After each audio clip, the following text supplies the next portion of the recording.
ED की तरफ से एएसजी की कोर्ट में दलील, केजरीवाल की भूमिका पर जांच जारी है। ये एएसजी की तरफ से कहा गया है केजरीवाल पर जांच खत्म नहीं हुई है। चुनाव की वजह से प्रॉपर्टी अटैच नहीं, सिर्फ रिमांड पर भेजे जाने के आदेश को चुनौती। इस वक्त की बड़ी खबर, ईडी की तरफ से यहां पर कोर्ट में दलील रखी गई है। केजरीवाल की भूमिका को लेकर के कहा गया कि इन्वेस्टिगेशन अभी भी जारी है और ये जो जांच की प्रक्रिया है वो अभी समाप्त नहीं हुई है। चुनाव की वजह से आगे प्रॉपर्टी अटैच को लेकर के कोई कदम अभी नहीं उठाया गया है, क्योंकि अभी चुनाव है सर पर। जाहिर है चुनाव के बाद इन तमाम चीज़ों में तेजी आएगी। ये भी कहा गया कि सिर्फ रिमांड पर भेजे जाने के आदेश को चुनौती दी गई है। इस वक्त की बड़ी खबर, ईडी की तरफ से एएसजी की कोर्ट में दलील, ये बड़ी जानकारी। और इसमें इस बात का जिक्र किया गया है कि जो इन्वेस्टिगेशन की जो प्रक्रिया है वो अभी भी जारी है।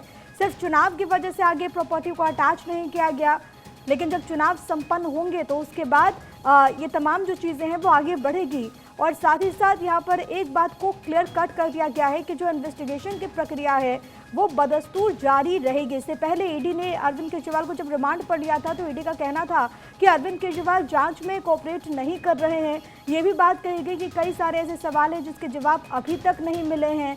तो अभी दूसरी तरफ ये तस्वीर सामने आ रही है जहाँ पर ईडी की तरफ से कोर्ट में बाकायदा दलील दी गई, जिसमें ये कहा गया है कि केजरीवाल की जिस तरीके से भूमिका रही, आबकारी नीति में घोटाले का ये पूरा मामला और पीएमएलए के तहत मनी लॉन्ड्रिंग के तहत लगातार जो इन्फोर्समेंट डायरेक्टरेट है वो इस पूरे मामले में इन्वेस्टिगेशन करते हुए, और इसी को लेकर के एक बड़ी खबर है कि जब कोर्ट में दलील दी गई तो एएसजी की तरफ से बात कही गई है कि केजरीवाल की भूमिका पर अभी भी इन्वेस्टिगेशन जारी है, ये फिलहाल समाप्त नहीं हुई है।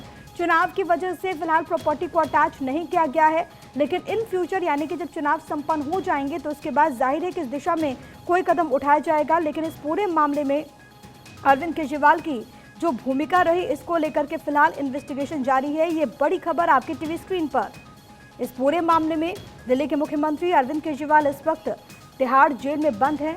उन्हें जेल नंबर 2 में रखा गया है और इसी को लेकर के जिस तरीके से यहाँ पर सुनवाई हो रही थी तो एएसजी की तरफ से ये बड़ी बातें कोर्ट के भीतर रखी गई है, जिसमें ये कहा गया कि सिर्फ चुनाव की वजह से प्रॉपर्टी संबंधित कोई कार्रवाई नहीं की गई है, लेकिन आगे ये जरूर की जाएगी। सुमित मेरे साथ मेरे सहयोगी तमाम जानकारी के साथ इस वक्त जुड़ गए हैं। सुमित, एक बहुत महत्वपूर्ण स्टेटमेंट जो कि ईडी की तरफ से एएसजी की तरफ से कोर्ट में दिया गया, जिसमें कहा जाता है कि अरविंद केजरीवाल की जो भूमिका है इसकी इन्वेस्टिगेशन अभी भी जारी है, जांच चल रही है और प्रॉपर्टी अटैच को लेकर के भी एएसजी ने कहा है कोर्ट में। जी बिल्कुल, देखिए प्रिया, लगातार लंच के बाद से ईडी जो है अपना पक्ष रख रही है। लंच के पहले केजरीवाल की ओर से वरिष्ठ वकील अभिषेक मनु सिंघवी ने अपनी दलीलें पूरी कर ली थी।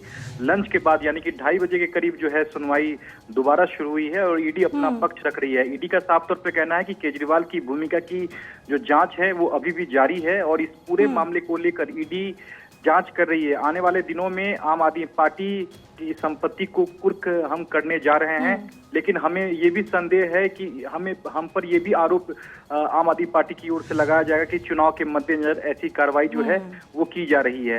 ये ईडी ने दिल्ली हाई कोर्ट में कहा है।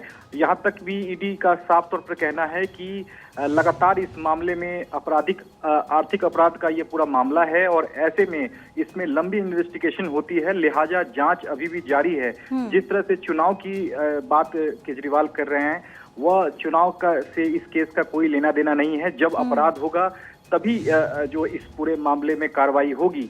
ऐसे में इस पूरे मामले को लेकर जो केजरीवाल ने याचिका लगाई है, उस याचिका का ईडी ने विरोध किया है और कहा है कि यह रिट याचिका नहीं है बल्कि जमानत याचिका की तरह लग रही है। ऐसे में इस याचिका को खारिज किया जाना चाहिए। कई केस का यहाँ एग्जाम्पल यहाँ ईडी जो है वो यहाँ पर की गई है।